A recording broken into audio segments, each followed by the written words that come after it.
السلام علیکم ورحمۃ اللہ وبرکاتہ. امید لرم چې روغ جوړ او خوشحاله به یې. بیګا خو ډېر تېز باران شوی دی، پرون ډېر تېز باران شوی دی بیګا ماښام. نو دا وګورئ اوبه راغلي دی هغه سرنواله او دا ټول اوبه راغلي. امید لرم چې انشاءالله ستاسو په علاقو کې څه نقصان نه وي کړی د خیره سره او خیر شوی به انشاءالله.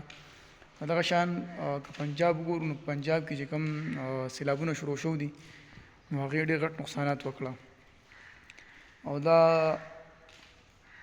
دغې نقصان سره زموږ نقصان ګورې هم ډېر زیات دی.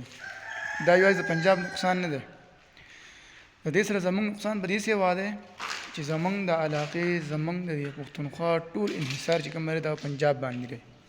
که په دې وخت کې موږ پنجاب ته وګورو نو په پنجاب کې چې کومه دی په پنجاب کې وړه وریجې دا هر څه دا دی نه راځي. نو هلته چې کوم تیار پسنونه وو هغې هم واچوله، کوم چې ګودامونه وو دوکانونه وو نو هغې هم تباه او برباد کړه. نو د هغې سره به د غذا په موږ هم دلته راولېږي ځکه دلته به اوس مهنګایي راځي او تاسو به کتئ چې وړه وریجې څومره ګران شو. وړه مخکې په 1500 روپۍ باندې وو، اوس 2100 ته لاړه. نو اوس په دې نه اخوا نه ښکاري چې دا به څومره تېز ځي او څومره تېز به دا روان وي. نو دغه شان که موږ تاسو وګورو زموږ په پښتونخوا کې که هم یو خوا سیلابونه دي نو بل خوا ډېره غټه بدامني ده. د بدامنۍ خو څه حد نشته، دونه بدامني ده چې الله دې خیر وکړي. پښتونخوا کې داسې یو ضلع نشته، داسې یو علاقه نشته چې هغه د امن په لحاظ سره محفوظ ده. هغه چې ته پښتونخوا ته راننوځې نو په هره ضلع کې د درز غوبل میلاویږي. نو یو خوا دغه عذابونه دي.